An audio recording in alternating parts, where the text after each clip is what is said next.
नमस्कार, मैं हूं दीपाली राणा। आप देख रहे हैं कल का बाजार और आज का सेशन पॉजिटिव सेशन रहा मार्केट के लिए। थोड़ी उथल पुथल जरूर बाजार में हमने देखी, लेकिन उसके बाद रिकवरी लेकर दिन के ऊपरी स्तर ऊपर बाजार की क्लोजिंग हुई। निफ्टी कई सेशंस की मशक्कत के बाद 11,500 के ऊपर बंद होने में कामयाब हुआ है। सेंसेक्स भी 39,000 थामने में सफल हुआ है। निफ्टी बैंक में भी 350 अंकों का उछाल रहा। मिड कैप इंडेक्स लगातार चौथे दिन बढ़त के साथ क्लोज हुआ है और आज फार्मा स्टॉक्स में सबसे ज्यादा रफ्तार रही। आईटी शेयरों में शुरुआती मुनाफा वसूली के बाद जोरदार तेजी देखने को मिली और इंडेक्स एक बार फिर से रिकॉर्ड ऊंचाई पर बंद हुआ है। तो आज का सेशन पॉजिटिव सेशन रहा, जहां पर बढ़ने वाले शेयरों की संख्या ज्यादा थी कंपैरेटिवली गिरने वालों के। आज के बाजार में आप देखिए, संस्थागत निवेशकों ने क्या किया है। एफआईज की ओर से 1170 करोड़ की खरीदारी हुई है, वहीं डीआईज ने 895 करोड़ की मुनाफा वसूली की है। लेकिन कल कौन से लेवल्स इंपॉर्टेंट होंगे, कल के लिए अहम स्टॉक्स और ट्रिगर्स कौन से हैं, और साथ ही आपके सवालों के जवाब सबको हम शामिल करेंगे। हिमांशु गुप्ता हमारे साथ मौजूद हैं ग्लोब कैपिटल से। Himanshu, good evening. पहले तो आउटलुक अपना निफ्टी पर ही दीजिए। 11,500 के ऊपर बंद होने में कामयाब हुआ है, कल की स्ट्रैटेजी क्या होगी? Good evening Deepali. देखिए, मेरा मानना है कि आज की जो क्लोजिंग है वो काफ़ी पॉजिटिव नोट पर हुई है और कल के सेशन में भी हमें ये तेज़ी जो है वो एक्सटेंड होते हुए नजर आने को देखने को मिल सकती है। खरीदारी के पॉइंट ऑफ व्यू से मुझे लगता है कि रेंज के लोअर एंड पर यानी कि 11,470 11,480 इस दायरे में मेरा मानना है कि खरीदारी करके चला जा सकता है और अपसाइड में मुझे लगता है कि 11,580 11,600 तक के टारगेट्स कल के सेशन में निफ्टी में देखने को मिल सकते हैं। इस ट्रेड के लिए मुझे लगता है कि 11,420 के नीचे का एक स्टॉप लॉस लगाया जा सकता है। और दीपाली, इंटरेस्टिंग बात आज के सेशन में ये रही कि बैंक निफ्टी में आखिरी आवर्स में जिस तरह की सपोर्ट बाजार में दिखाई है, तो मुझे लगता है कि कल के सेशन में भी यहाँ पर बैंक निफ्टी की तरफ से जो है वो लीड देखने को मिल सकती है और सपोर्ट उधर से फाइनेंशियल से देखने को मिल सकती है। तो बैंक निफ्टी में भी यहाँ पर खरीदारी की राय रहेगी। मेरा मानना है कि 22,350 के लेवल्स पे वहां पे खरीदारी करके चला जा सकता है। 22,700 22,750 तक के टारगेट बैंक निफ्टी में कल के सेशन में देखने को मिल सकते हैं और 22,200 के नीचे का यहाँ पर बैंक निफ्टी में स्टॉप लॉस लगाया जा सकता है। ठीक है, और कुछ स्टॉक्स भी आपने आइडेंटिफाई किए हैं कल के लिए? जी दीपाली, बिल्कुल मेरी नजर यहाँ पर दो स्टॉक्स पर है जिन पे मुझे लगता है कि तेजी करके चला जा सकता है। एशियन पेंट्स में हमने देखा है कि 2 से 3 दिन की एक कंसोलिडेशन देखने को मिली है ऑल टाइम हाइस लेवल्स टेस्ट करने के बाद, और कल के सेशन में मेरा ऐसा मानना है कि एशियन पेंट्स में वापस से एक तेजी का मोमेंटम बनता हुआ नजर आ सकता है। इसलिए एशियन पेंट्स में यहाँ पर खरीदारी की राय है। मेरा ऐसा मानना है कि वहां पर 2060 और 2100 तक के टारगेट्स एशियन पेंट्स में देखने को मिल सकते हैं। 2090 का एक स्टॉप लॉस लगा के तेजी की पोजीशन बनाई जा सकती है। दूसरा दीपाली जो स्टॉक है वो बैंकिंग काउंटर से है और कैश सेगमेंट में डीसीबी बैंक मुझे लगता है कि काफी अच्छा यहाँ पर एक क्लोजिंग देखने को मिली है, काफी अच्छा एक ब्रेकआउट और ह्यूज वॉल्यूम्स यहाँ पर देखने को मिले हैं। इसलिए डीसीबी में यहाँ पर खरीदारी की राय रहेगी। मेरा मानना है कि यहाँ पर 98 और 104 ये 2 टारगेट्स के लिए खरीदारी करके चला जा सकता है और 89 रुपीज का एक स्टॉप लॉस लगाया जा सकता है। ठीक है, कॉलर्स को शामिल करें उससे पहले क्विकली कुछ स्टॉक्स पर आपकी राय ले लेते हैं जहां पर कल के सेशन में इंपैक्ट दिख सकता है। शुरुआत इन्फोसिस से करेंगे। बाजार बंद होने के बाद इंटीमेशन कंपनी की ओर से आया है कि 15 अक्टूबर को कंपनी के रिजल्ट्स जारी होंगे, जिसमें इंटरम डिविडेंड पर भी बातचीत होगी। आईटी ऑलरेडी फ्लेवर में बना हुआ है।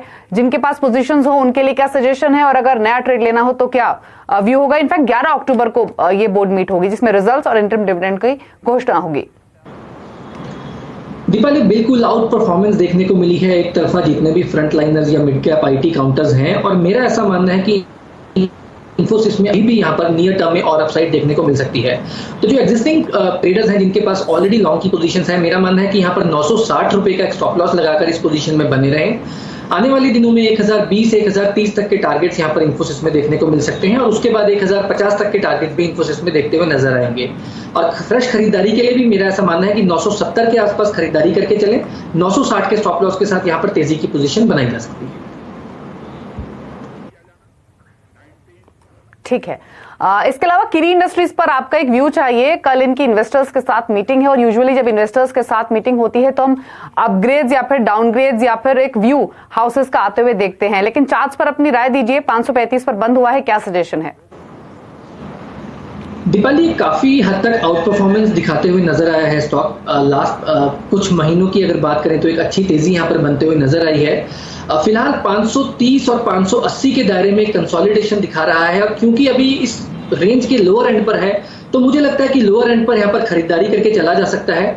510 रुपए का एक यहाँ पर नियर टर्म में स्टॉप लॉस लगा के स्टॉक में खरीदारी करके चला जा सकता है। 580 590 ये एक इमीडिएट टारगेट रहेगा। 590 के ऊपर जैसे ही स्टॉक निकलेगा मुझे लगता है ऑल टाइम हाइज यहाँ पर बनते हुए नजर आएंगे और 650 से 660 तक के टारगेट्स यहाँ पर किनी इंडस्ट्रीज में आने वाले समय में देखने को मिलेंगे।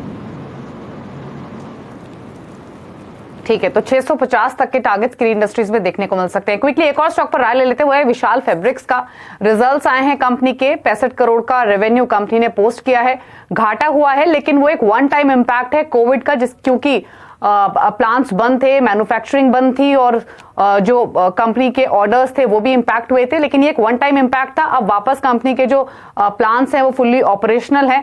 साथ ही FY20 की भी जो परफॉर्मेंस थी वो काफी स्ट्रांग थी, जहां पर कंपनी ने लगभग 1300 करोड़ के रेवेन्यूज पोस्ट किए थे।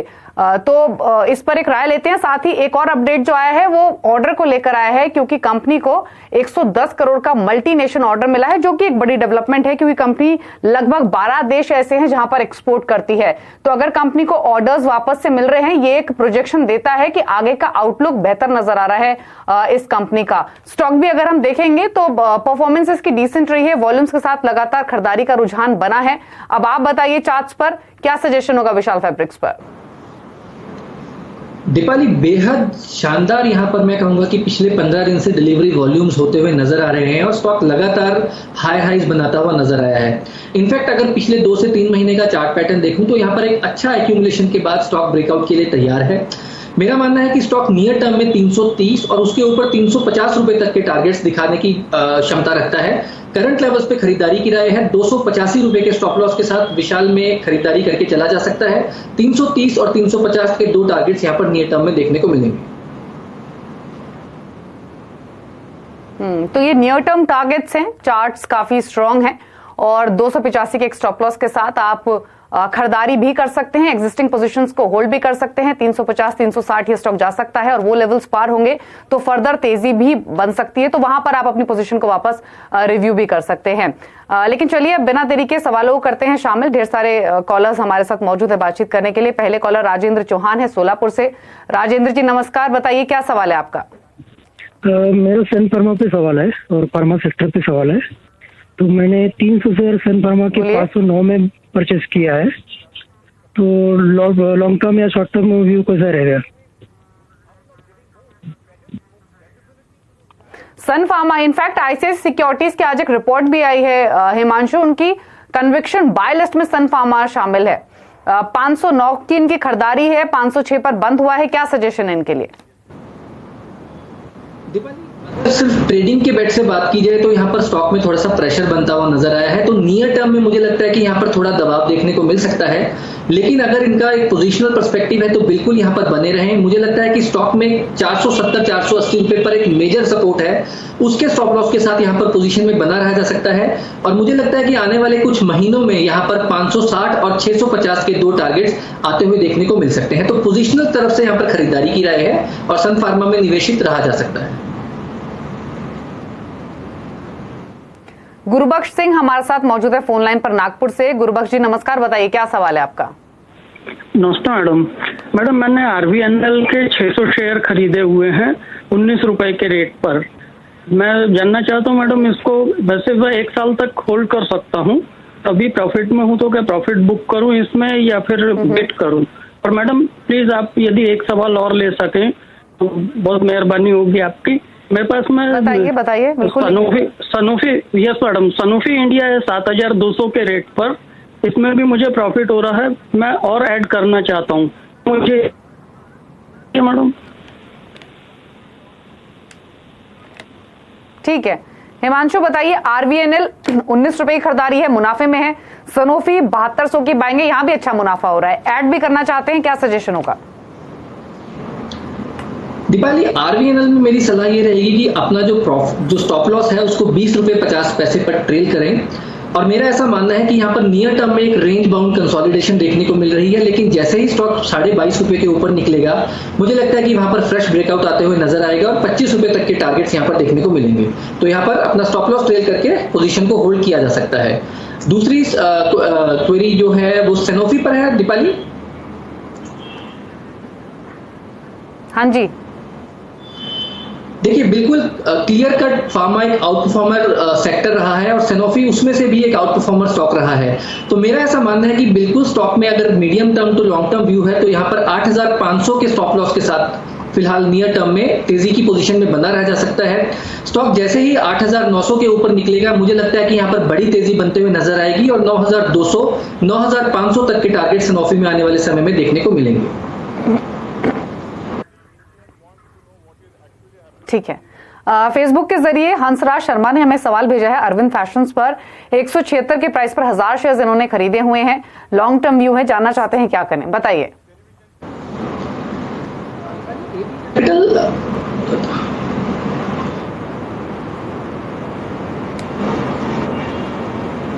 अरविंद फैशंस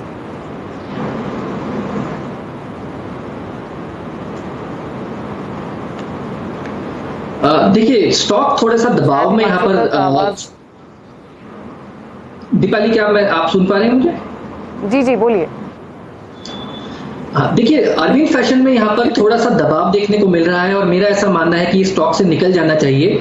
स्टॉक का शॉर्ट और मीडियम टर्म ट्रेंड डाउन है और मुझे लगता है कि ये स्टॉक में आगे आने वाले समय में और लोअर लेवल्स देखने को मिलेंगे। तो मेरी समझ से यहाँ पर एक एग्जिट की सलाह रहेगी। ठीक है, एग्जिट करने की सलाह है अरविंद फैशन से। प्रमोद है हमारे साथ फोन लाइन पर। प्रमोद जी नमस्कार, बताइए क्या सवाल है आपका?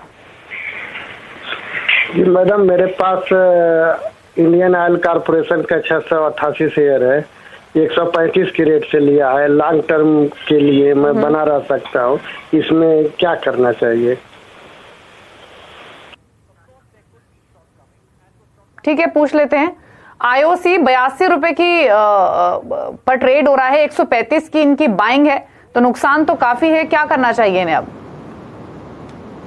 दीपाली एक अंडर परफॉर्मर स्टॉक रहा है, काफी टाइम से लगातार डाउनवर्ड मूव देखने को मिली है। मेरी सलाह रहेगी कि यहाँ पर एक फाइनल स्टॉप लॉस 75 रुपए का रखें। अगर स्टॉक इसके नीचे क्लोज होता हुआ नजर आए तो यहाँ पर एक बार इस स्टॉक से निकलें और किसी बेहतर स्टॉक में निवेश करें। फिलहाल के लिए यहाँ पर इन्वेस्टेड रह सकते हैं। 90 रुपए के ऊपर अगर स्टॉक चलना शुरू होगा तो मेरा मानना है कि 110-120 रुपए तक की मूव यहाँ पर आईओसी में देखने को मिल सकती है।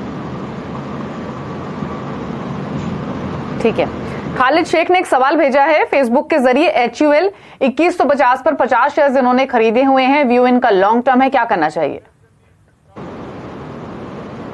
दीपाली बिल्कुल देखिए हिंदुस्तान यूनिलीवर एक लगातार एक आउट परफॉर्मर स्टॉक रहा है और पिछले कुछ हफ्तों से यहाँ पर जरूर एक साइडवेज मूवमेंट देखने को मिली है, लेकिन 2150 लगभग करंट लेवल्स के आसपास है। तो मेरा ऐसा मानना है कि यहाँ पर अगर medium to long term view है तो यहाँ पर बिल्कुल निवेशित रहा जा सकता है। और मेरी एक और सलाह रहेगी कि यहाँ पर स्टैगर्ड वे में एक SIP कर सकते हैं, क्योंकि ये काफी शानदार स्टॉक है और यहाँ पर हमने देखा है कि बहुत अच्छी वेल्थ बनते हुए नजर आई है। तो स्टैगर्ड वे में यहाँ पर रेगुलरली इन्वेस्ट करें और यहाँ पर बिल्कुल निवेशित रह सकते हैं। मेरा ऐसा मानना है कि 2000 के लेवल स्टॉक में एक अच्छा सपोर्ट है और यहाँ पर 2000 के एक अगर एक स्टॉप लॉस लगाना है तो 2000 के एक स्टॉप लॉस के साथ यहाँ पर पोजीशन में बने रह सकते हैं। ठीक है, प्रभाकर है हमारे साथ फोन लाइन पर बातचीत करने के लिए। प्रभाकर नमस्कार, बताइए सवाल अपना।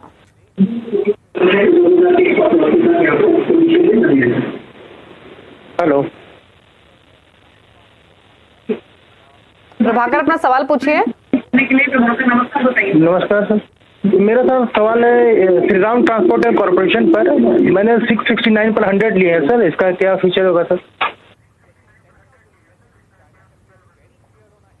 श्रीराम ट्रांसपोर्ट 669 का प्राइस है इनका, खरीदारी का 653 पर ट्रेड हो रहा है, थोड़ा सा नुकसान है, क्या करें?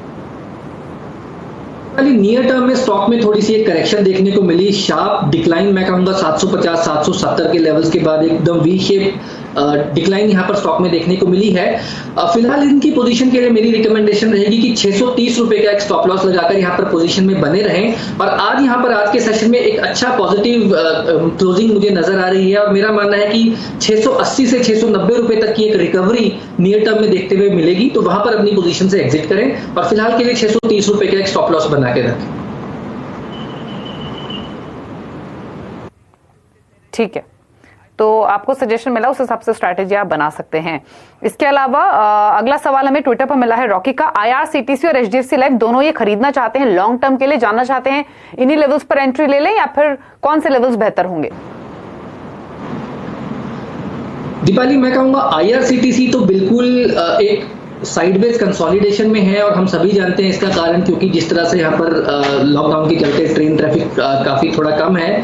पर मुझे लगता है कि ये बहुत अच्छा बेहतरीन मौका है अगर लॉन्ग टर्म पोर्टफोलियो में आईआरसीटीसी जैसा स्टॉक खरीदना है। मेरा मानना है कि यहाँ पर करंट लेवल्स पर और 1350 तक के लेवल्स पर एक्यूमुलेशन करनी चाहिए। 1250 रुपए का एक ट्रेडिंग के लिए स्टॉप लॉस बनता है और आईआरसीटीसी में यहाँ पर खरीदारी करके चला जा सकता है। दूसरा, अगर एचडीएफसी लाइफ की बात की जाए दीपाली, तो एचडीएफसी ग्रुप में भी ये शानदार स्टॉक है और यहां पर भी अगर हम देखें तो स्टॉक अपने ऑल टाइम हाइस के बेहद करीब काम कर रहा है। अब मेरी समझ से यहां पर करंट लेवल्स पे ही बिल्कुल निवेश किया जा सकता है और मेरा मानना है कि ट्रेडिंग के पर्सपेक्टिव से 580 रुपए के स्टॉप लॉस के साथ एचडीएफसी लाइफ में भी यहां पर खरीदारी करके चला जा सकता है। समीक्षा है पुणे से हमारे साथ फोन लाइन पर। समीक्षा जी नमस्कार, बताइए सवाल अपना। मेरे हुडको के 100 शेयर्स हैं और एबी कैपिटल के 100। ओके, तो अभी मैंने जब लिया था उसका एबी कैपिटल के किस प्राइस पर है? हुडको के मैंने लिए थे 30x पे और एबी कैपिटल के लिए थे मैंने 73 पे। ठीक है, तो हिमांशु, एबी कैपिटल इनका जो परचेजिंग प्राइस है वो 73 का है, 70-71 पर ये बंद हुआ है स्टॉक और हडको में 38 इनका बाइंग प्राइस है। बताइए। दीपाली, मैं कहूँगा दोनों ही स्टॉक यहाँ पर मुझे लगता है कि टेक्निकल पैरामीटर्स पर खरे उतर रहे हैं और दोनों ही स्टॉक में अभी निवेशित रहा जा सकता है। जहां तक हुडको की बात है, मेरा मानना है कि करंट पोजीशन को 32 रुपए के स्टॉप लॉस के साथ यहाँ पर होल्ड रखें। स्टॉक जैसे ही 36-37 रुपए के ऊपर का एक जो नियर टर्म में रेजिस्टेंस है उसको पार करेगा, यहाँ पर 42 से 43 रुपए तक के टारगेट्स आते हुए देखने को मिलेंगे, तो यहाँ पर भाई बना रहा जा सकता है। साथ ही साथ एबी कैपिटल की जहां तक बात है, मेरा मानना है कि यहाँ पर भी एक पिछले हफ्ते एक अच्छी तेजी के बाद स्टॉक थोड़ा सा रिट्रेसमेंट दिखा रहा है। 67 रुपए के स्टॉप लॉस के साथ यहाँ पर बने रहें और मेरा ऐसा मानना है कि यहाँ पर आने वाले कुछ दिनों में 78 और 80 रुपए तक के टारगेट देखने को मिलेंगे। फेसबुक के जरिए राहुल ने एक सवाल भेजा है प्रिंस पाइप्स पर। 100 शेयर्स है इनके पास और जो खरीदारी का भाव है वो 200 रुपए का है। तो बताइए क्या सजेशन होगा प्रिंस पाइप्स पर? दीपाली, एक और शानदार आउट परफॉर्मेंस स्टॉक है। स्टॉक ऑल टाइम हाइस के बेहद काम कर रहा है। 192 के क्लोजिंग स्टॉप लॉस के साथ यहां पर बने रहें। मुझे लगता है आने वाले समय में हायर हाइस बनते हुए नजर आएंगे और स्टॉक नए हाइस बनाएगा, तो बिल्कुल यहां पर निवेशित रहा जा सकता है। ठीक है, इसके अलावा सुरेंद्र वर्मा है हमारे साथ। उनसे नहीं, उनका सवाल हमें फेसबुक के जरिए आया है। हम हमारे साथ बातचीत करने के लिए भी दिल्ली से राजकुमार हैं। मिस्टर कुमार, बताइए क्या सवाल है आपका? मेरे पास साउथ इंडियन बैंक है 1500 शेयर 10 रुपीज के पर।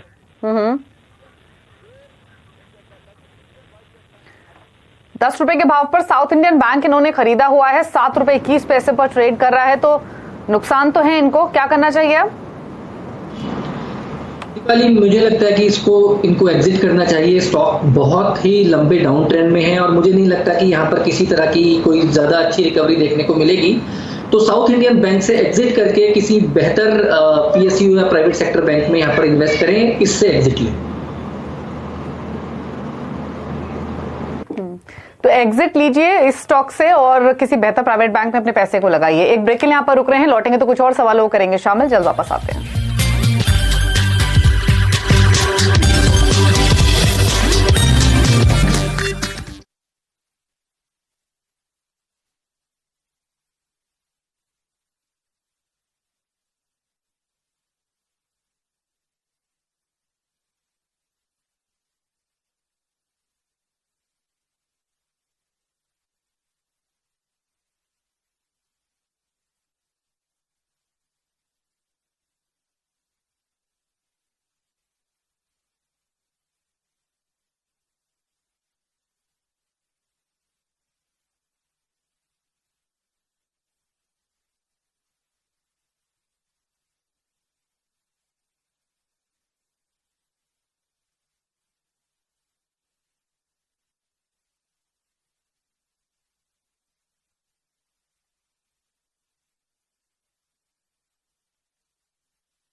आप देख रहे हैं कल का बाजार और हमारे साथ अब बातचीत करने के लिए शाम मौजूद हैं। शाम नमस्कार, बताइए क्या सवाल है आपका।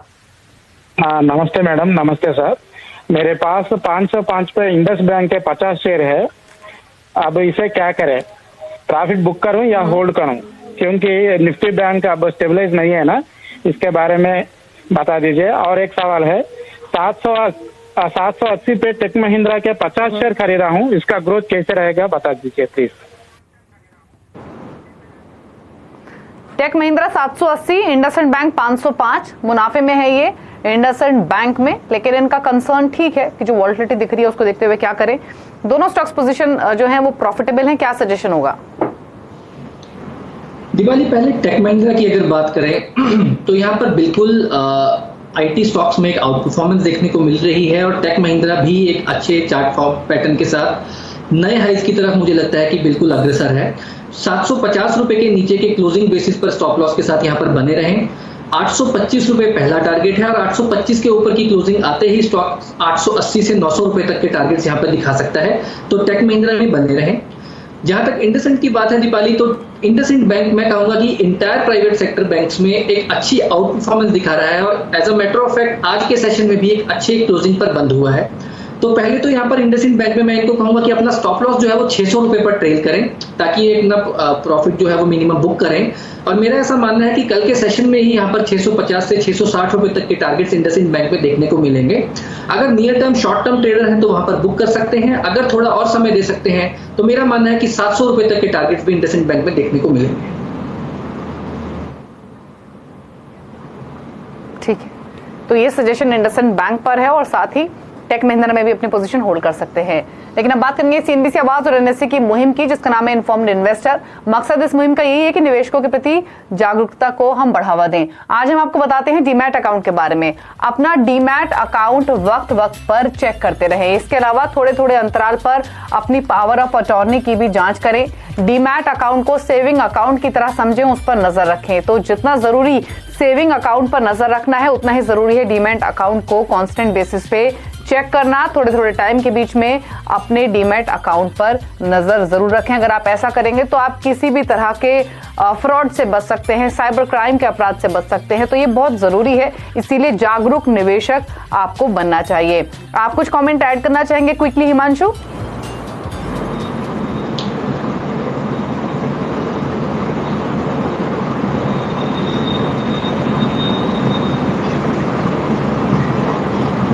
चलिए, शायद हिमांशु की आवाज नहीं जा रही है हिमांशु तक। हिमांशु, हम एनएससी के साथ जो हमारी मुहिम है उसके बारे में चर्चा कर रहे हैं। अपने डीमैट अकाउंट को कांस्टेंट मॉनिटर करना कितना इंपॉर्टेंट है, आप कुछ ऐड करना चाहेंगे इस पर?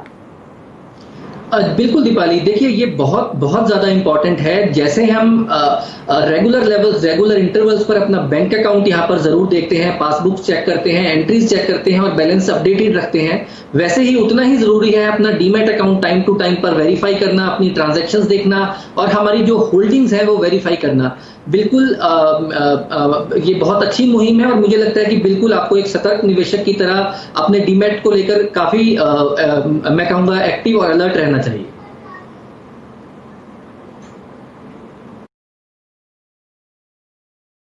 शामिल, शुक्रिया हिमांशु आपका शो का हिस्सा बनने के लिए और सभी स्टॉक्स पर कल की स्ट्रैटेजीज हमारे व्यूअर्स को बताने के लिए। तो इसी के साथ कल का बाजार में तो इतना है, लेकिन खबरों पर लगातार अपडेट के लिए सीएनबीसी आवाज से जुड़े रहिए, ट्विटर, फेसबुक और यूट्यूब के जरिए। नमस्कार।